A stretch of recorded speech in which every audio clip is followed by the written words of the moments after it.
Welcome everyone to today's Tuesday Times Roundtable. There are only two Tuesday Times Roundtables left, and I wanted to say a quick note about both of them. One is that next week is Global Scholarships and Fellowships. This is a really interesting one that might have some practical application to your lives. The moderator will be the new Director of Scholarships and Fellowships at FIU, and her job is to, so this is different than the university-wide scholarships, money to help you through your semester here. These are scholarships and fellowships to help you travel to other states, other countries, to do research, to study, and her job is to help FIU students achieve those nationally competitive awards. So these are scholarships open to people over the entire country, and FIU wants more of our students to be getting those. And so knowing the person who can help you get those is something you might want to do. That's same time, same place, same sandwiches next week. And then the last one of the semester I want to point out, because on the schedule it still says to be announced. Well, it is announced, so consider this my announcement. The topic is human trafficking, how much do you know? And the moderator is someone external to FIU. She is a community engagement fellow for UNICEF. And so that's very cool. And she is bringing along as panelists some individuals who work locally in the field of human trafficking prevention, including a federal agent. So that is going to be a really cool one to round off this semester as well. But we're here today, so I'm going to introduce today's moderator, who is Dr. Uma Swamy. Dr. Swamy received her bachelor's from the University of Bombay in India in microbiology and biochemistry. Her master's in biochemistry is from the University of Mumbai, and her doctoral degree is from Arizona State. After getting that degree in 2006 and doing some postdoctoral work, she started at FIU in a teaching position as a lecturer and general chemistry coordinator. In that role, she helped to improve general chemistry lab and expand the teacher assistant TA training workshop for incoming graduate students. She was appointed in 2007 as the coordinator of the Survey of Forensic Science Lab and designed the first hybrid lab of its kind. She primarily teaches large lecture sections and continues to innovate and use technology to improve teaching. This is important for all of you who've had large classes. You know how important it is to have engaging things going on in class with so many students there.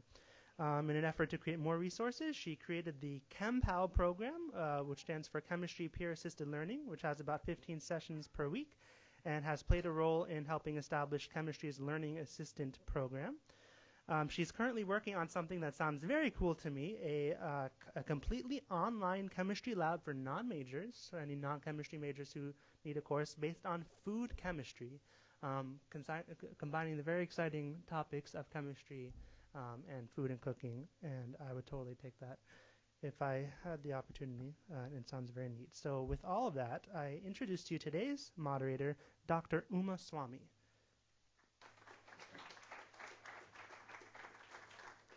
Thank you, everybody. One of the things I don't like, as my students will tell you, is PowerPoint slides, because it kind of ties everybody down. So what I thought we could do was share what we know about antibiotic resistance and then go from there. So I'm going to start off by telling a very interesting story. So I was out to dinner with some friends, and we all know what's all over the news today. No, I'm not talking about the election. The other major topic, who can tell me? Ebola. So we were talking about the Ebola outbreak, and my friend says, I think I need to go to my doctor and get some antibiotics to make sure that I don't catch Ebola. What do you think my response was?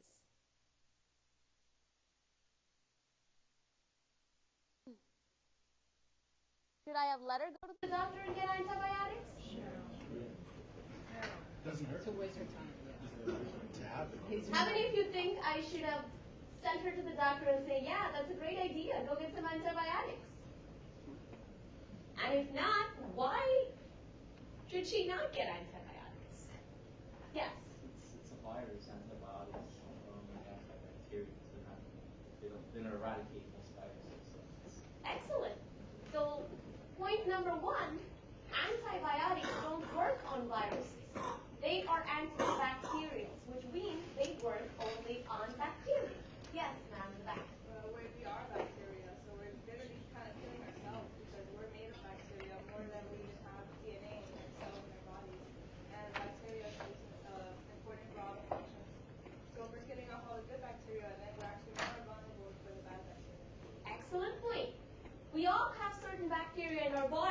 called normal flora.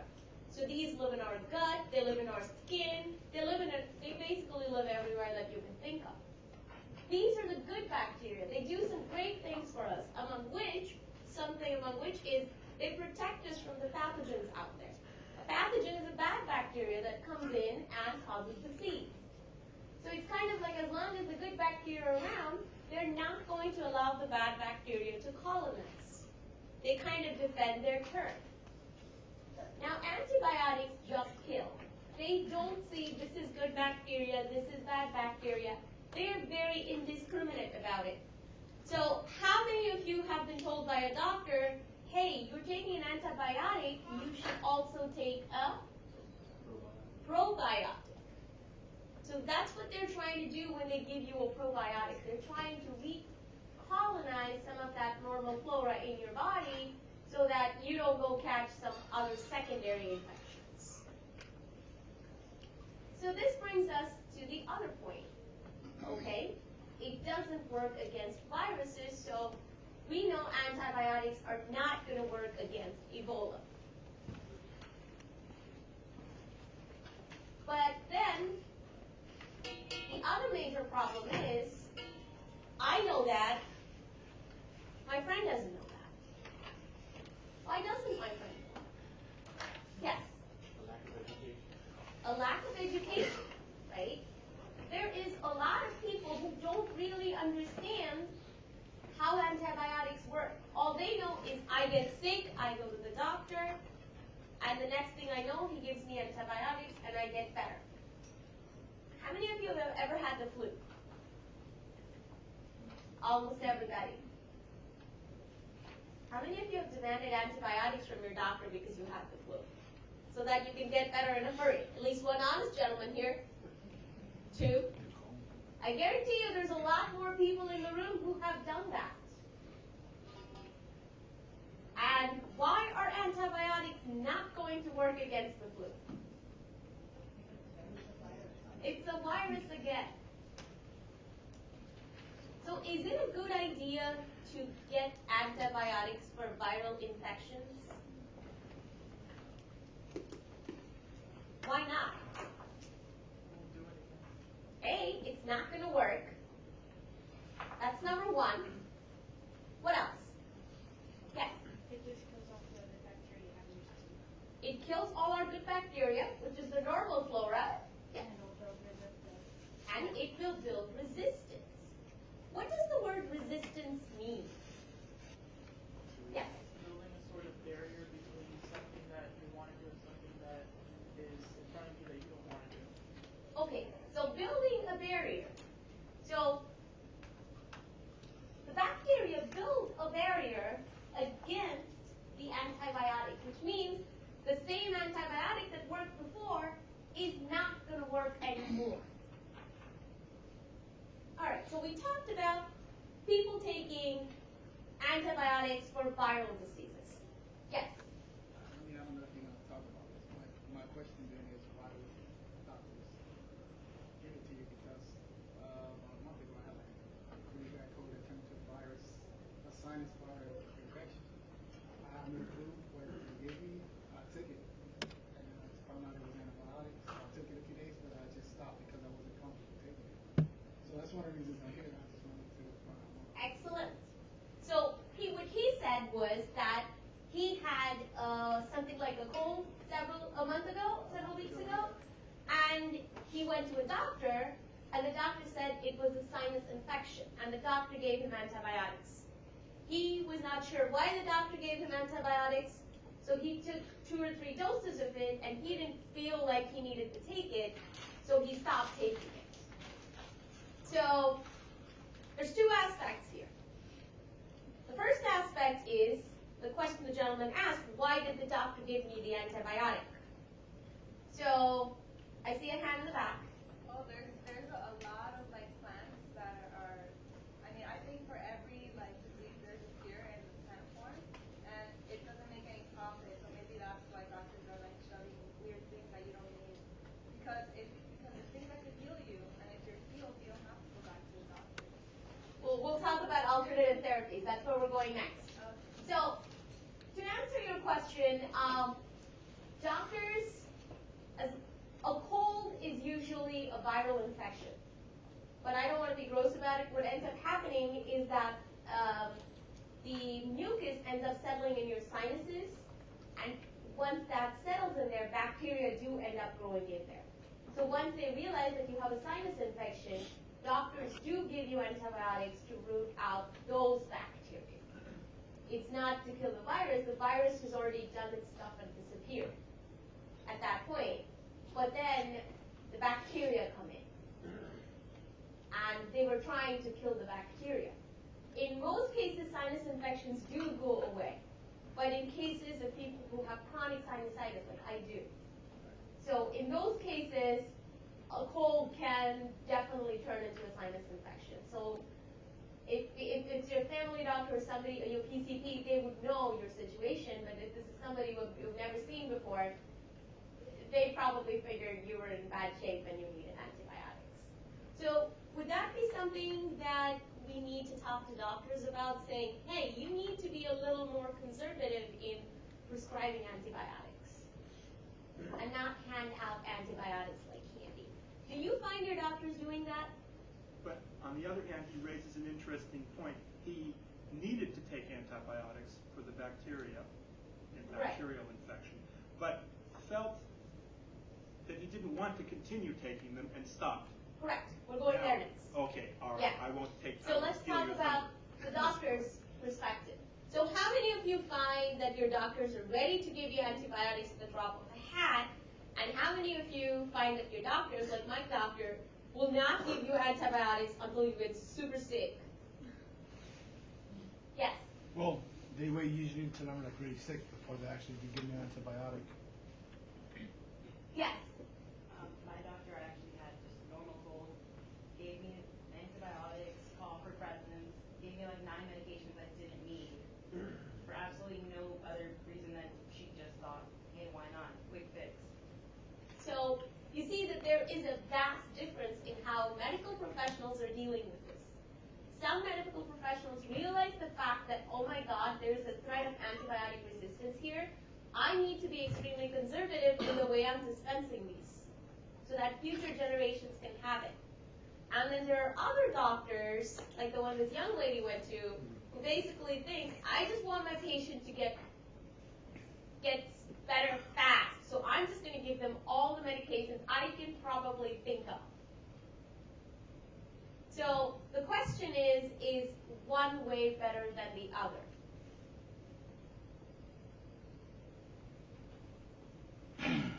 So next time you go visit your doctor, ask your doctor. Have a conversation with your doctor about what antibiotic resistance actually is and how seriously he takes it. Because you have to know whether the person you're going to is a pill-happy doctor who gives you 9 different medicines even when you don't need it, or somebody like my doctor who's very, very conservative about medication.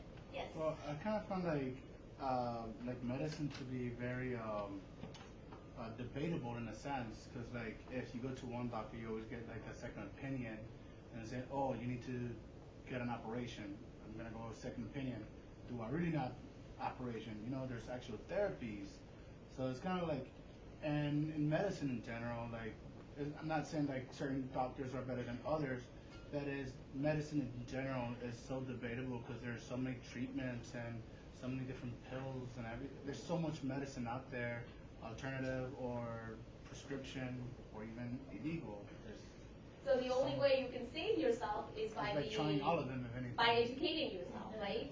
By being an educated patient. And I hear you, because that's already happened to me twice. When I was the first person I went to see for my chronic sinusitis is like, you're going under the knife next week or next month, something like that. I ran from there. And the second person I went to was like, no, we don't need to do surgery. We're going to try various other things. Apparently I have something called a deviated septum, so that's part of the reason. So I hear you when you say, yeah, it seems like they're extremes of the spectrum. And we just have to be very careful choosing the kind of doctor that we go to. Yes? Western medicine can be very primitive and invasive, because a lot of times a Western doctor will be like, oh, there's no hope for you, you know, you're going to die.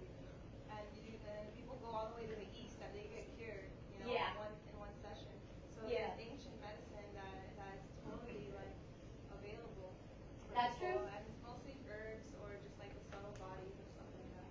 Right, very true. Yes.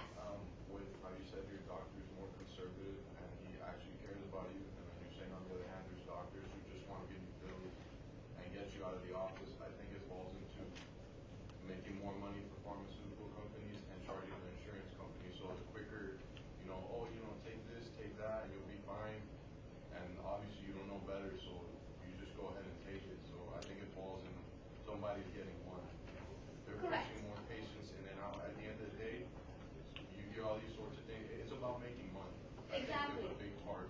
Exactly. So you have to be an educated patient. You have to be able to have a conversation with your doctor and say, hey, why are you giving me this antibiotic? How long do I have to take it for? Why am I taking this antibiotic? And let me ask you another question. This gentleman said one more thing. He said that he took it for 2 days and then he stopped. Is that a problem? Yes. Why is that a problem? Yes. It allows us to grow resistant bacteria in the system. Okay, it allows the bacteria to become resistant. Now, just because he stopped once, that's possibly not going to happen, but over the long run, that bacteria has already had a taste of this medicine. Okay?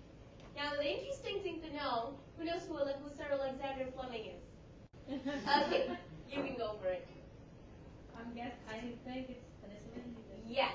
Okay. So he is the scientist, you're very correct, he's the scientist who discovered penicillin. So when he was actually doing research on bacteria. And one of the dishes petri dishes was actually contaminated with this green mold. And he noticed that there was no bacteria growing around the green mold. And being a scientist, he said, why is there no bacteria growing around the green mold? He could have just thrown out the plates and started all over, right? So he did some more research on it. But the interesting thing is, when he was doing research, he noticed that some bacteria were growing in spite of the mold. The mold would make no difference to them. This essentially means that even in those very first strains, there were some bacteria which were resistant to the penicillin. So over the years, how many doses of antibiotics have we injected into this bacteria? Lots and lots. So the chances of resistance is really pretty high. So this brings us to the question, as a patient, what can you do to make sure that you don't end up with one of those nasty antibiotic-resistant bacteria? Yes? Take the full dose of the antibiotics. If you're given, for example, like in his case, like I know they usually prescribe about 28 days or 3 weeks worth of antibiotics, and usually what happens is people take it and it's like he said, maybe a week or 2 after, all the symptoms go away and you feel good, and people say like, oh, that's it, I don't need to take it. But it's just the viral load decreased so that you're not symptomatic, but there's still virus in there. So you need to take the full course of the antibiotics to prevent that from happening, regardless of First whether question. Who's your doctor? I want to talk to you guys. Giving antibiotics for 21 days. It's a mission to make mine give me antibiotics for 10 days. He is very, very conservative. Now that aside, yes, you're right. People have to complete the full dose, and they have to take it in the manner it's prescribed, which means if the doctor says take 2 a day, take 2 a day. If the doctor says 1 a day, take 1 a day. Don't take it alternate days. It doesn't work the same way. Okay? Yes? On that topic, if you have to take twice a day and you don't take it at the exact time it's prescribed to you, is it like a big deal if you take it a couple of hours later? Does it make a difference? No. As long as you take it twice a day. And they do tell you that as long as you don't make a habit of it, if you forget to take a dose, don't double up. Just go ahead and finish the dose. Say you forgot to take the medication tonight, just take it tomorrow morning and just continue and finish the dose. You'll have to take an extra pill at the end, but that's fine. So what they don't want you doing is, instead of taking it every day, taking it every alternate day. Some people seem to think that that'll make the infection, that'll make the bacteria fight longer, whatever. It doesn't work. So, okay, so we talked about having a conversation conversation with your doctor. Also, being an educated patient. We talked about finishing off your dose. What else could you do to make sure you don't get antibiotic resistance?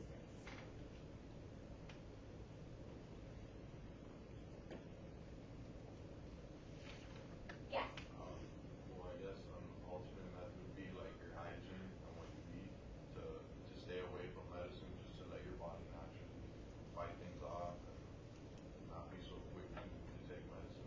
Okay, so you're basically saying alternative therapies are great. So when you talk about food, one of the things you want to talk about is there's still lots of controversial opinion on this. The antibacterial soaps that we use, both for washing our hands and for cleaning products, they think that is also playing into breeding antibiotic resistance. And this is something serious because there's studies out there that have proved that you don't have to use antibacterial soap. Good old soap is good enough for washing the hands after you use the bathroom.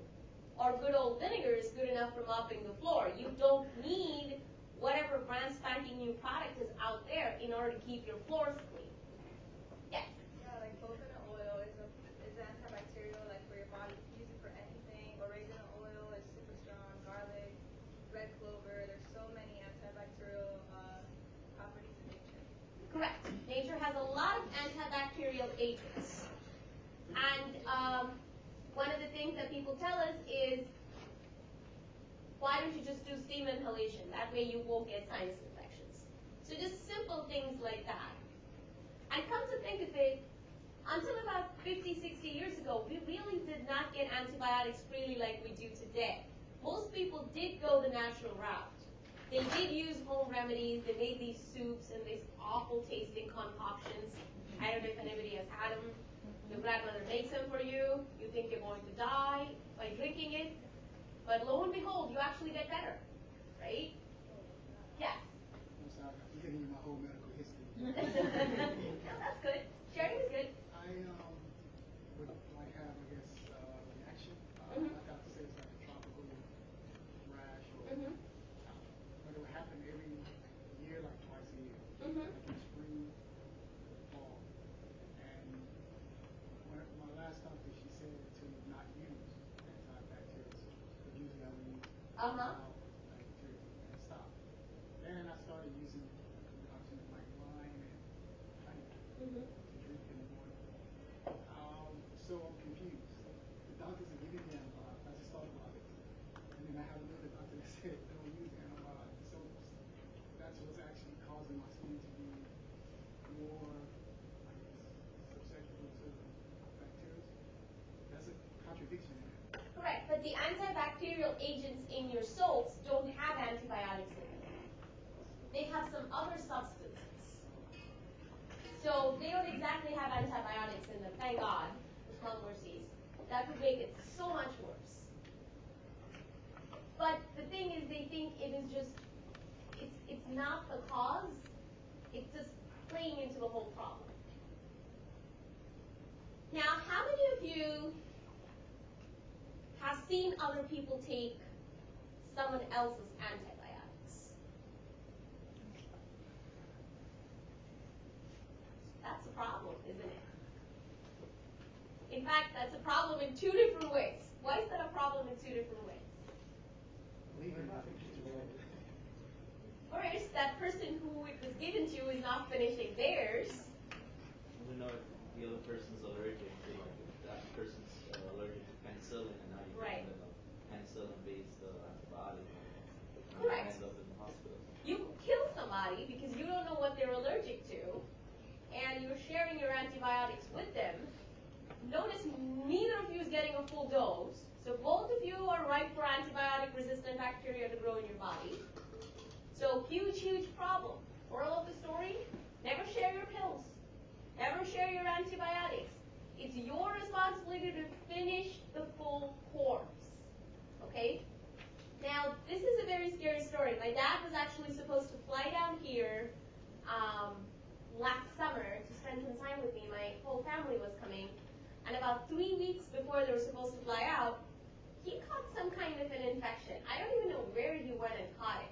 He he had a cough, he had a cold, and my uncle is a doctor, and he had a very sneaky feeling that this is not a normal kind of bug, because my dad was very, very sick. He was running 102, 103-degree fever. They were ready to hospitalize him. And so he said, before we start any antibiotics, let's do some antibiotic resistance tests. And he started him off on one of the very top-level antibiotics just in the interim while waiting for 24 hours because my dad was so sick. And when the tests came back, they were all in shock because he had some bacteria that was resistant to 21 different antibiotics. 21. And luckily, it was not resistant to the antibiotic my uncle had him on. But he was on antibiotics for a while because he was really sick. Luckily, he didn't have to be hospitalized, but every day he had to get an antibiotic shot, and he was also taking oral antibiotics because they wanted to kill this thing, because my dad is elderly. So this becomes a problem that, you go somewhere and you pick up this bacteria, and especially in people who are immunocompromised for various reasons, because they have an autoimmune disease of some kind, or babies or the elderly, this becomes a problem.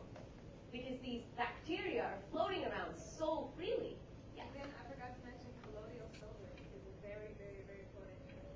Correct. So there's another big cause of antibiotic resistance that we have not talked about. Yes? Antibiotics in our meat? Correct. Antibiotics in our food. How many of you know that they actually feed antibiotics to cattle, chickens, fish, even plants? And this is a serious problem because those bacteria residing in these get antibiotic resistant, and then you eat them, and you get antibiotic resistant bacteria in you. And guess what? They don't work on you. Antibiotics don't work on you. So that's a problem that they've been trying to address for some time. And the government has been working very hard to make sure that the antibiotics in agriculture are reduced to points only when the animals are sick. Because right now, animals get the antibiotics whether they're sick or not, just so that they can grow big. So that's a problem because that is feeding into this whole idea of antibiotic resistance. So let's see. Yes? I don't know if this is something you're getting to or not, but something I'd like to know more about because I don't fully understand the nuances between that is antibiotic resistance at the individual level, like what we're talking about, where I make myself resistant by having too many or not finishing it, and at the population level where the bacteria that's getting spread around is just resistant in everyone, kind of like what the article says that there was 1 in 10 countries where it was, I read something earlier, where it didn't work in most of the people. Right. How does it go from me being anti-resistant to like all of FIU becoming antibiotic resistant? Because one of the ways is, of course, food. Because we eat different kinds of meat. Like I'm vegetarian, but I'm sure they have vegetarian, antibiotics and vegetables too nowadays. So maybe you ate chicken, which was resistant to one kind of bacterium, and then beef that was resistant to another kind of bacterium. Now here's the bad part. Bacteria love to share. Okay, they're all for sharing, especially these antibiotic resistance genes. So say something has tetracycline resistance, something has penicillin resistance, they're actually capable of exchanging genes. So that both of them are now tetracycline resistant and penicillin resistant. So there are some bacteria that are resistant to a lot of different antibiotics. And I gave you the example of that infection my dad had. 21 different antibiotics. They still haven't figured out where he caught it. But that is how things like that happen. And hospitals are notorious as storehouses of these horrible antibiotic-resistant bacteria because so many sick people come in. All it takes is for somebody to cough on somebody, and they get the second bacterium. They already have one antibiotic-resistant bacterium, and then there's mayhem in the body. Because now you get bacteria resistant to 2 different antibiotics. So the thing that is resistant is the bacteria. It has more to do with the bacteria than my body. So if I take too many antibiotics and don't finish it, I'm creating antibiotic-resistant bacteria that if I cough it onto someone, it's also resistant to them. It's not dependent on me. You're not going to keep it to yourself. You are going to spread it eventually. So people not doing the things you're suggesting is actually having an impact on the population level because I'm creating bacteria that are resistant to anyone. It's not about my body not responding to it. Correct. Eventually, just like we have an Ebola epidemic, we're going to have an antibiotic resistance epidemic. In fact, we already do. There's a lot of people on whom the top-level antibiotics are not working. Vancomycin was the drug of choice for the longest time, which means if nothing else worked, vancomycin would work. But now, there are bacteria on whom vancomycin doesn't work either. So, this is a huge, huge problem. Because bacteria have a variety of ways in which they can tackle the antibiotic. They have been able to change their cell walls so that the antibiotic doesn't come in. They can create enzymes so that it denatures the antibiotic, just not making it work. Or they can change the site to which the antibiotic binds. So they can do a variety of things to make sure that this antibiotic doesn't work on it.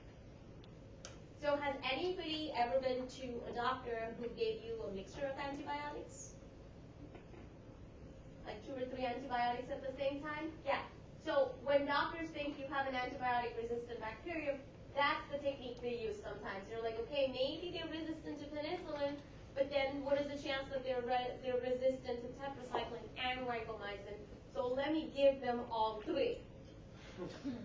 Now, whether the patient gets cured or not, you definitely have created an antibiotic-resistant bacteria that is probably resistant to all 3. If out of 10,000 bacteria, even if 1 survives, that thing is going to multiply like no tomorrow. That is where you get this whole problem of antibiotic resistance. Yes? So, I don't have a chemistry or scientific brain, but what I'm getting from what you're saying is bacteria, antibiotics don't kill bacteria. Antibiotics do kill them. They do kill bacteria. But there are some that survive it. Now, to give you a simple example, just look at the Ebola epidemic in Africa. It is unfortunately killing a lot of people. But there are some people who are strong enough to survive it. So, just like Ebola is to humans, antibiotics are to bacteria. So it kills most of the bacteria, but some of them are resistant to it. They actually survive the antibiotic, and the antibiotic is only there for like 7 days or 14 days. After that, your antibiotic dose is over. At that point, this bacteria starts multiplying. And the next time you take this antibiotic, it's not going to work because there are multiple copies of this particular bacteria. So how do you stop the bacteria? So that brings us to our next question. How do we stop this cycle? Yes? So what if instead of taking antibacterial, you take like a lot of really good bacteria? Will they help fight? It depends on the kind of infection you have, unfortunately. If you have a particularly nasty infection, you may not be able to handle that with just, drinking lots of water, getting lots of rest, taking alternative therapies. You may need antibiotics. At that point, the most ideal thing for the doctor to do would be to determine what bacteria you have and treat that with a specific antibiotic, which will only take out that bacteria. So how many of you have heard of broad spectrum and narrow spectrum antibiotics? So this is the difference between the two. The word broad, what does the word broad mean? A lot, right? So this broad spectrum antibiotic typically takes out all bacteria. It has absolutely no discretion. It kills any bacteria in sight. The narrow spectrum antibiotic is a little narrower. It only kills certain kinds of bacteria. So between a broad spectrum antibiotic and a narrow spectrum antibiotic, which one do you think would be better to use in the current scenario? A narrow spectrum. But unfortunately, in order to use the narrow spectrum antibiotic, the doctor has to at least know what you have or what bacteria is causing that particular infection that you are suffering from. So it may require some testing from the doctor's side and some patience from your side. So you're going to be sick a little longer while the doctor figures out what is wrong with you so that they can treat you right. What else can we as patients do to help our doctors? Stay healthy, yes, that would help. What else? Yes? You can talk to them. I think like what you said, what you're saying to me, it seems like there's a gap between like the communication between the healthcare providers and the patients. Mm-hmm. So the communication should be the doctor, the physicians should say, okay, I can give you an option. I can give you, like I said, a broad spectrum, right, and you'll be cured right away. Or if your symptoms aren't that bad, you can bear with me while we do some culture tests, find out the specific organism, and treat you with a narrow spectrum. And I think as patients, we sometimes, if we want to think of the future, we should have that patience. Like, if you're having just a minor cough or anything, what's waiting 1 or 2 days, 24 hours for a culture test to come back? I think that we should really look into that as an option. Absolutely. He's very right. We should have a conversation with our doctors. Agree that our doctors don't have time for us, but find a doctor who has some time, because these are usually doctors who are good. I changed PCP providers. I have no problem admitting that, because the old place I was at, I would see a new doctor every time I went. That just didn't work for me because this doctor didn't know my history. With the PCP I am right now, I see 1 of 2 doctors, and both of them know my history. If I haven't seen them on my previous visit, they will talk to me, take the time to find out what happened, so they know what's going on with me. This is very, very important. They know what antibiotics work on me, what antibiotics don't work on me. How many of you know what medications you're allergic to? Maybe 5% of the room. This is serious, folks. You have to know if you're allergic to any medications, because some of them can have life-threatening implications. So if you don't know what medications you're allergic to, ask your parents. Ask your doctor. Maybe there is something you're allergic to. And it can have serious consequences. You had something to say? Yeah, I was going to say that another thing that we can do as a patient is really understand what our disease could be or what our virus could be. Because a lot of the problem is we rely so much on our doctor to understand everything, even though we're the one experiencing that infection or that problem that we're having in our bodies. So a large problem is also understanding, like trying to find out with research everything that we can do, everything that really relates to what we're feeling, so that we can understand what we may have and we can make it better, and we can tell it to a doctor and they can help us better. I think one of the best pieces of advice that I received was, when you go to the doctor, write down every symptom you have on a piece of paper and take it with you. Because you may be feeling so nasty by the time you get there, thanks to Miami traffic, that you are not even going to remember half the things you had problems with. Maybe you forgot to tell them that you're feeling queasy. Okay? Or maybe you forgot to tell them that you were running a low-grade fever. Whatever it is, write it down. And also write down what other questions you want to ask the doctor. Maybe you want to ask the doctor, hey, is it okay to eat this? Or is it okay to not eat this? And also, when you get the prescription from the pharmacy, read the instructions closely. Because sometimes they tell you, take before bedtime, take before food. And for some medications, they'll say, don't take with alcohol, don't take with coffee, don't take with tea. So you need to be careful, because if you eat the medication and do the things they're telling you not to do, you're inactivating the antibiotic, which is not helping you, but the antibiotic-resistant bacterium in your body is going to have a lovely time. So these are just some things that we need to be very cognizant of. Yes, the lady in the back. Oh, I read this somewhere. I read that when a person gets sick, they're not going to get better until they make the changes, the necessary changes that the illness was designed to inspire. Right. And you know the joke about the flu, right? If you go to a doctor, you get better in 7 days. If you just take care of yourself, you get better in a week. So that's the thing. If it's a viral infection, antibiotics cannot help you. So we need to stop demanding antibiotics from our doctors. Stop bullying our doctors into giving antibiotics. Now, yes? I heard of some bacteria called phagocytes or phagocytes. Phagocytes? Maybe, yeah. They just eat bad bacteria and don't touch good ones. Oh, you're talking about phages. Bacteriophages, I think. Oh, right? yeah. They eat the bacteria? Yes. Why just don't use them instead of...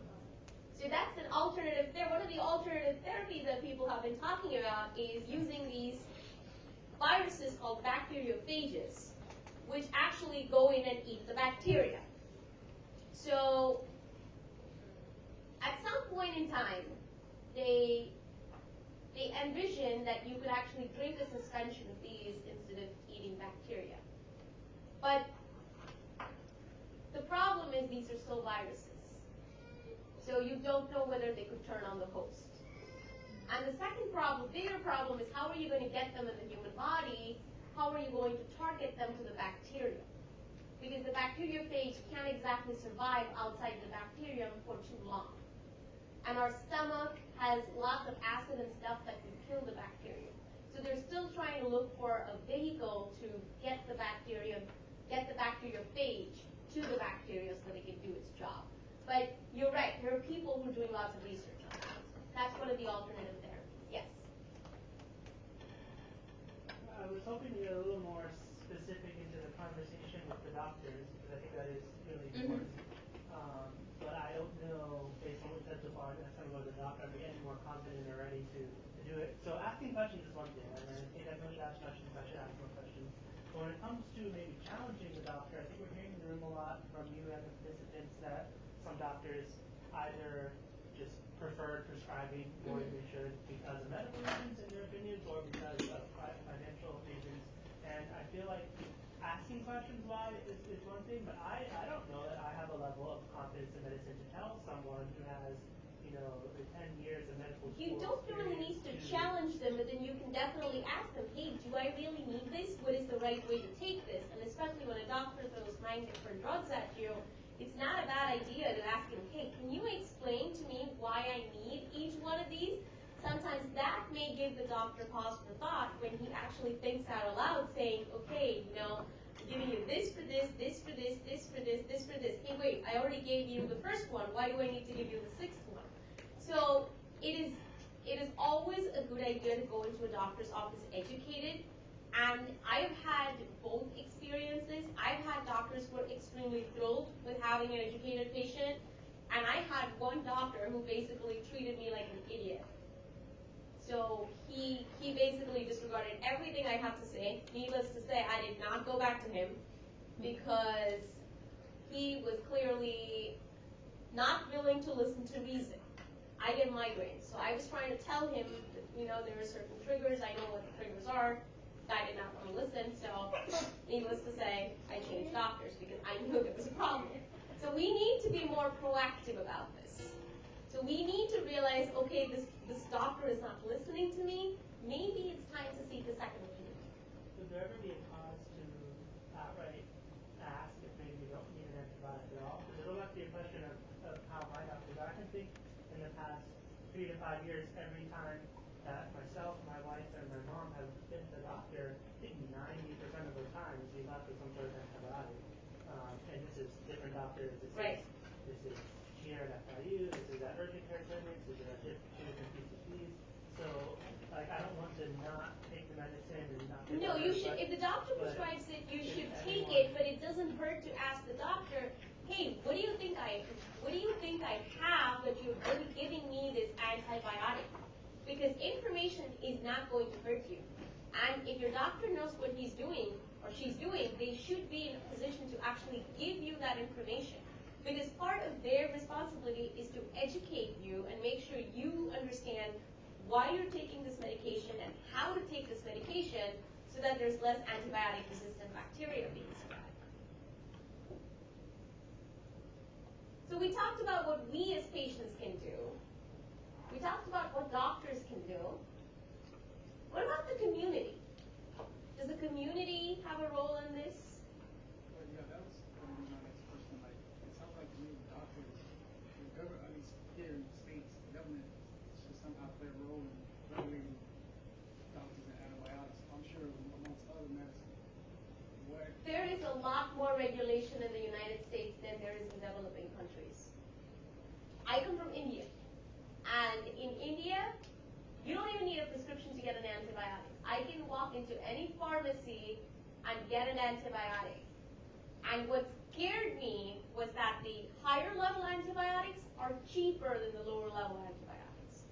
So the public actually pressures the doctors there to prescribe the higher level antibiotics because they're cheaper. And I was sitting there going, this doesn't make any sense to me. I told my mom, you must be mistaken, so she actually walked me down to the pharmacist and showed me. And it costs 3 times as much for the level 1 antibiotic as it does for the level 5 antibiotic, which makes no sense in my world, but that's the way it works. And I've been told that you can get these all over the counter, even in South America in some countries. You can get them in Hialeah over the counter too. Okay, you can get them in Hialeah over the counter too. So we're dealing with things like this. So at one end, we have doctors being very conservative, and at the other end, we have over-the-counter medicines being just dispersed out like candy. And this is creating a problem because they had successfully managed to get a handle on TB, tuberculosis. TB is coming back with a vengeance. And many of the antibiotics which they had managed to get a handle on, many of the diseases which they had managed to get a handle on for several years are now coming back in scary antibiotic-resistant forms. Isn't that what happened in Ebola? Wasn't it out years ago, and now is it a different strand to it or something? Do you think Ebola is sensitive to antibiotics?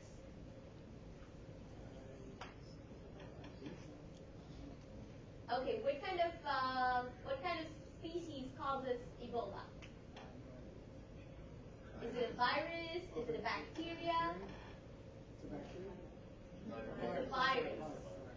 So yes, in the sense that the problem with the viruses is that they mutate a lot, which means they change a lot. So they think that the strain of Ebola that is going around now is not the same one that it was 2 years ago, in the sense that it's changed since, and this is a more virulent and more dangerous version. What causes it to change? Is time or? In fact, viruses just like to mutate. The flu virus also mutates a lot, which is why the flu vaccine that you get is usually a mixture of all the strains from the previous season. Which may not help you when Well, one thing I've noticed is you might get sick with the flu just because, you caught it, but you're never going to get as sick as you got without the flu vaccine. So it's a great idea to take the flu vaccine. I really recommend it. Because it's not 100% thing that you're not going to get the flu, but even if you do, you get a very light version of it, and you do not get as sick. Can you ever, once a bacteria becomes resistant, can you ever go back? So you mentioned TB, bacteria. So if TB becomes resistant to 20 or 30 or 40 types of antibiotics, like the one that Father had, it's like TB as a whole, like most of the TB going around the world becomes resistant. Will that resistant strain ever die out and it goes back to the one that's not resistant, or will it? Oh no, it just gets worse and worse and worse. Instead of, if it has 21 different antibiotic-resistant things now, it tries to get more and more and more. So it's very difficult to kill this thing. The only way to kill this thing is to find new drugs. And pharmaceutical companies are very hesitant to invest money there because there are no big returns. Whether they do, if they make drugs for cancer or whatever other thing that they can think of, ADHD. There's lots more paying customers than people who have antibiotic-resistant bacteria at present. For a long time, antibiotic discovery had just stopped. It stalled. And recently I read an article saying that, I don't remember if it was Merck or Glaxo, one of them were restarting their antibiotic division. Restarting. They had put it in cold storage. No work was being done. So as a community, what can we do? I think this is an example, actually. We're all here as a community learning about it and talking about it. So we need to talk about it, right? Which is very important because when you go see the doctor needs to talk to you about it. Of course, that requires that the doctor have time. So maybe if they're not the doctor, they can give you a pamphlet to read. Tell you all about antibiotic resistance and the fact that you need to finish the dose. And that you need not be generous and donate your half-eaten dose to your friend or your neighbor or your relative just because they're sick. And self-medication is also bad. Going to Hialeah and getting the drug, or stockpiling drugs from India, or stockpiling drugs from South America is also a terrible idea. And most importantly, the government needs to stop livestock from eating antibiotics. That's nothing we can do. But we can definitely talk to our doctors as citizens.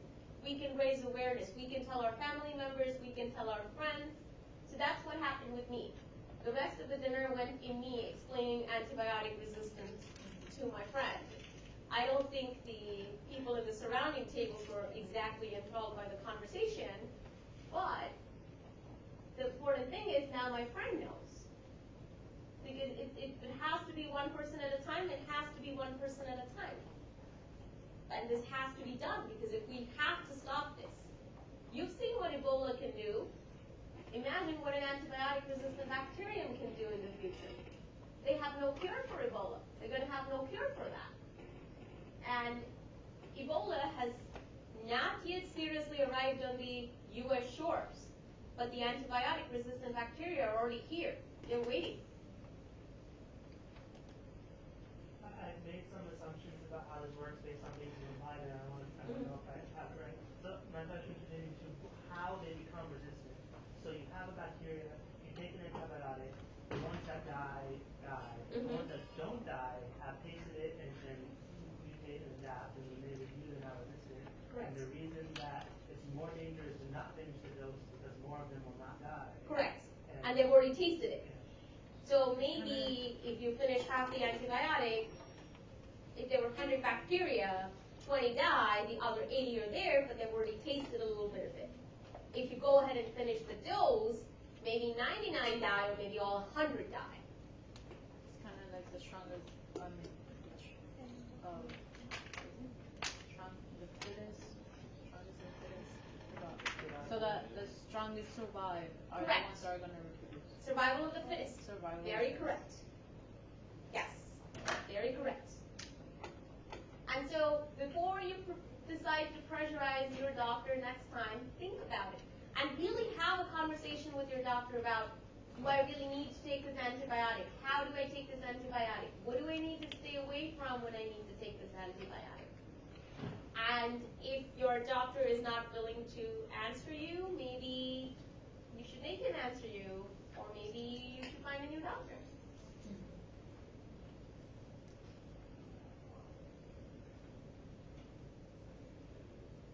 Any questions? Yes. The only, like, you're talking about meat. Like, is it only, like, a problem when the meat's undercooked? Or, like, can you cook the meat for, like, a certain amount of time and, like, bacteria spread? Like, you know what I'm saying? Yes, I know what you're saying, but the problem is now that it may be in salads and stuff like that we don't cook. And there is a line of thought that says that if you cook the meat long enough, it's going to kill all the bacteria. But some of the genes are still going to survive. And the worst part is the bacteria that are already in your body can get those genes from the dead bacteria. The bacteria doesn't need to be alive to transfer the genes.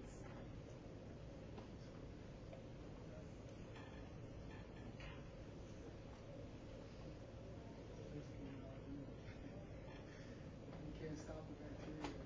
You just got to do the best